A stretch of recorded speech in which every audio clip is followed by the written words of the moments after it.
प्यारे स्टूडेंट, हमारा channel R K sir Rajpur में आपका स्वागत है। आज की इस वीडियो में हम लोग क्लास 10 के बहुत ही महत्वपूर्ण सवाल को अध्ययन करने जा रहे हैं, जो कि आपका ये एक्सरसाइज 4.2 होगा। 4.2 होगा। 4.2 का सवाल नंबर 3 होगा, जो कि बहुत ही इंपॉर्टेंट है, जो एग्जाम की दृष्टि से इसको VVI क्वेश्चन आप कह सकते हो। देखिए स्टूडेंट, ये क्वेश्चन क्या कह रहा है कि ऐसी दो संख्याएं ज्ञात कीजिए। ऐसी दो संख्याएं ज्ञात कीजिए जिनका योग 27 और गुणनफल 182 है।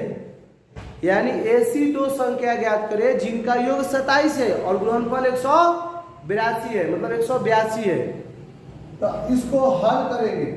देखिए इसको हल कैसे करेंगे, इसको आपको हल क्या होगा, इसको हल में हम लोग लिखेंगे माना कि पहली संख्या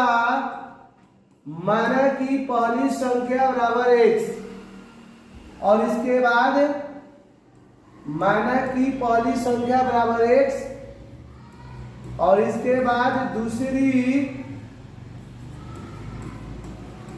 दूसरी संख्या बराबर y। देखिए दो संख्या बोला, दोनों संख्याओं को मान लीजिए, माना कि पहली संख्या x और दूसरी संख्या y।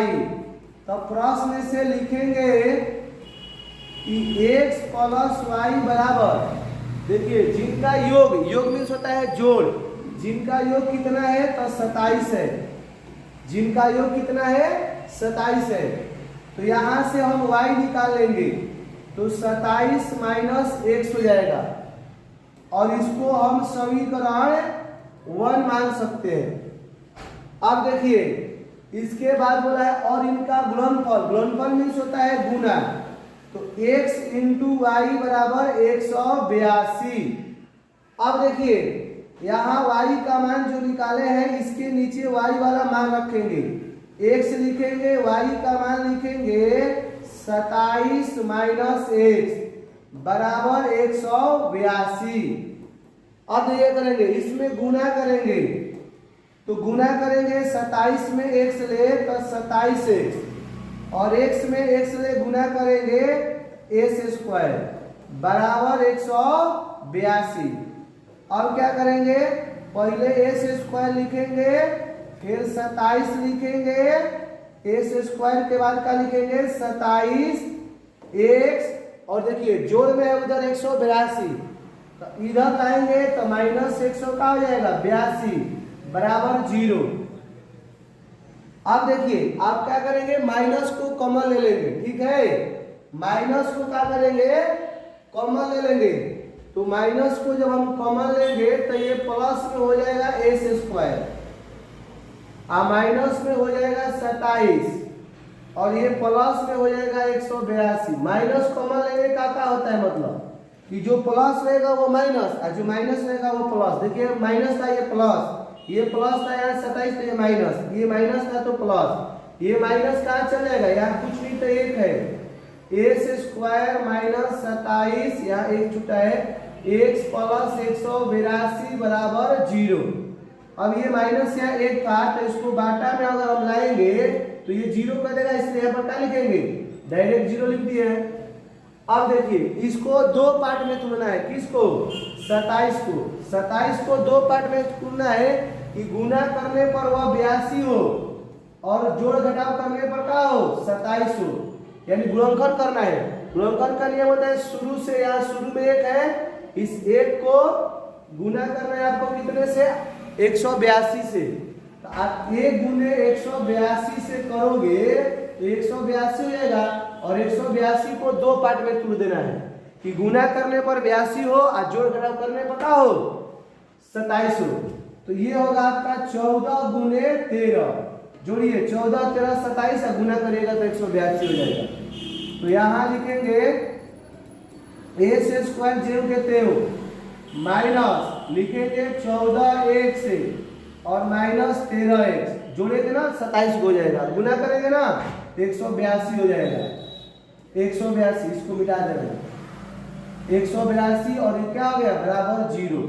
ये 4 पद हो गए, दो दो पद में से क्या करेंगे कॉमन निकालेंगे, x कॉमन निकालेंगे तो x माइनस 14, माइनस 13 कॉमन निकालेंगे, x यहाँ भी माइनस हो जाएगा और 14 हो जाएगा बराबर 0, क्योंकि 14 13 से गुना करेंगे ना 182 हो जाएगा। कॉमन कॉमन एक साथ है तो x माइनस 13 और ये दोनों मिलाकर एगो तो x माइनस 14 अब बराबर 0 हो गया।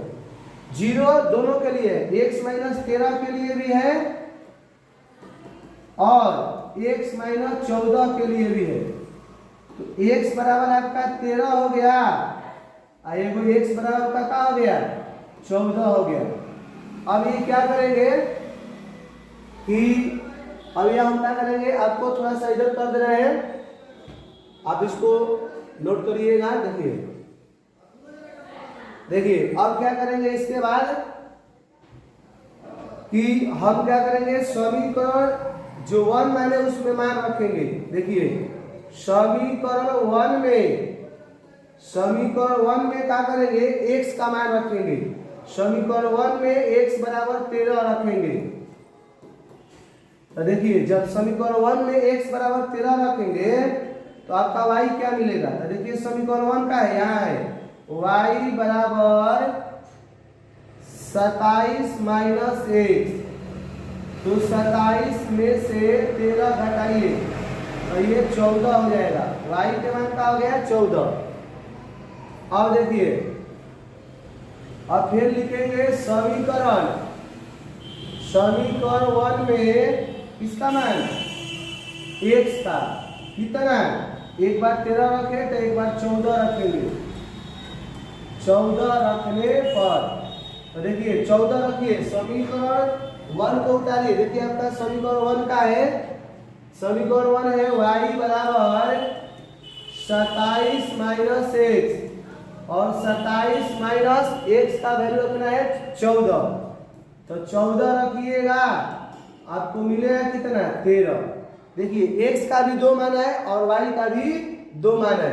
अतः लिखेंगे हम, अतः लिखेंगे पहली संख्या, देखिए आपका पहली संख्या क्या है, देखिए आपका पहली संख्या x है, आप लिखिएगा x बराबर 13, ठीक है। दूसरी संख्या